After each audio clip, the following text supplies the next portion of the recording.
hours too. So what the criteria would also include is for students that take 6 hours during the summer, okay? Which then amounts to 30 hours a year, okay? So the tuition lock wouldn't only just affect those taking 12 or more hours in the fall and the spring, but what we would consider full-time in the summer, 6 hours. So then they would in effect be doing 30 a year, which is what the same with somebody who did 15. Exactly. So that would ultimately be our goal. And other institutions, and again in our discussion with Secretary Damrell, what she shared with us is we want it to be as sincere as possible, because there are a number of renditions. So if you look at some institutions that say it's got to be 15 hours and they got to be 2.5 GPA and they've got to be this, that does a couple of things. Is that at the end of the day, the number of students that benefit from it shrinks dramatically. And then it kind of just becomes like a PR thing where you're saying we're doing something beneficial, but the number is small.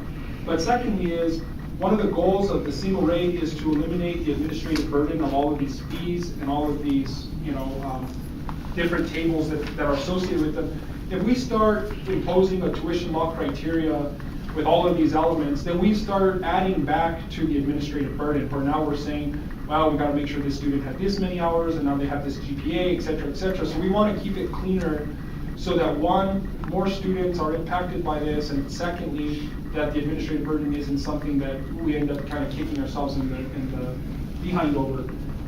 So as it stands right now, every single semester, there are more than 600 students who enroll for at least 12 credit hours. That's the number we use to figure out this cost implication for the tuition lock. So the goal would be to increase that number from 600 to 700, 800, etc. Now in the summer, especially in the summer, this past summer, there were only 4 students who took 6 or more hours, okay?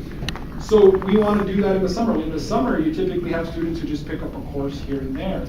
And that's because, one, it's a lot more work because it's a shorter period of time, but two, because a lot of students don't realize in the fall that in order to get federal financial aid for the summer, they have to reserve it from the fall, and in the spring to get it in the summer. Some of them don't realize it. So are you saying that you have to take 12 at a minimum during the spring and fall, and you have to take 6 in the summer in order to get this, or it just runs out at a certain period? Well, what we were thinking is it would run out after 4 years. Okay. So you would have 4 years to lock yourself in. And so it's still a benefit, even if you don't quite get to graduate in 4 years.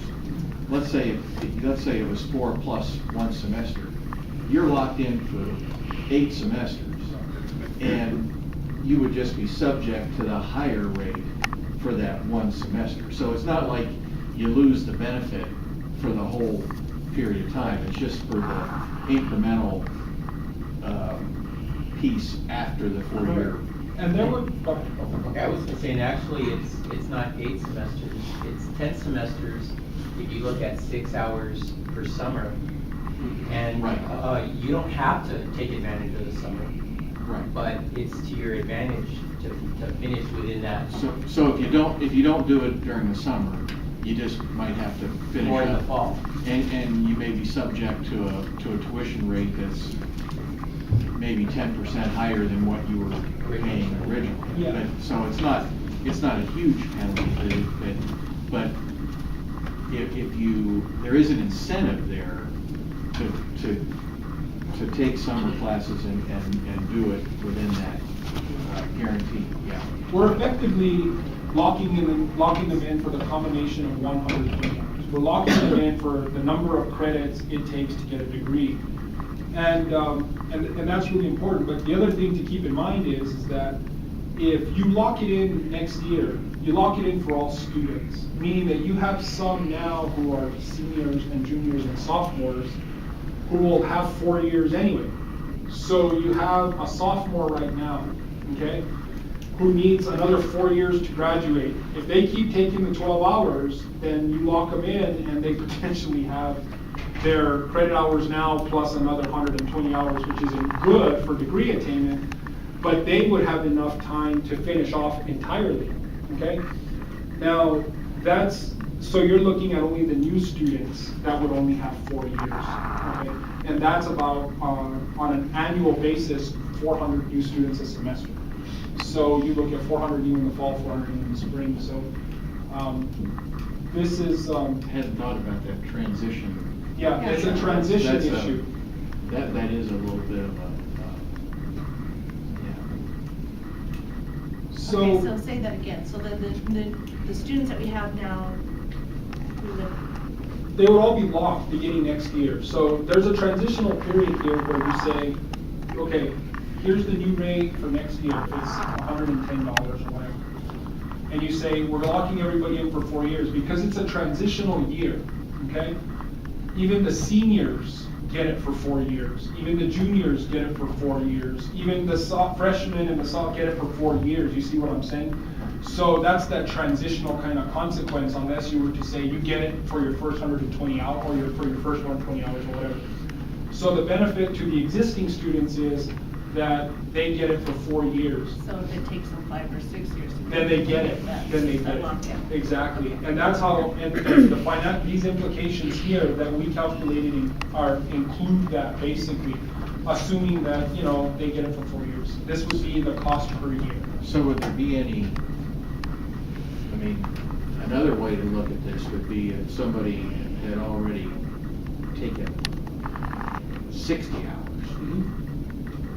that the guarantee would only be good for a total of 120.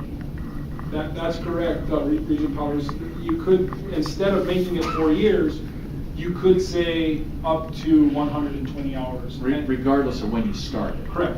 And if that's the case, though, some of the administrative technicalities that would come into play would include, well, what if the student transfers in for the first time next year with 15 or 30 hours, okay? Would you count that student's 30 transferable hours towards the 120, meaning that they would only get 90? So How would the state treat that for purposes of the funding formula? they would, that's a good question. I would like to try to align this with the state, with the funding formula, because quite frankly, that's really where, I think that's where we're going here. We're trying to align our tuition, our costs with our reimbursements from the state, and I think, it's justifiable to do it that way, so long as it doesn't become too overly complicated to track and become an administrative nightmare or burden, that we don't have the ability to really do a good job. I want to make sure that whatever we do, we can be reasonably sure that we're treating everybody in a fair and equitable manner.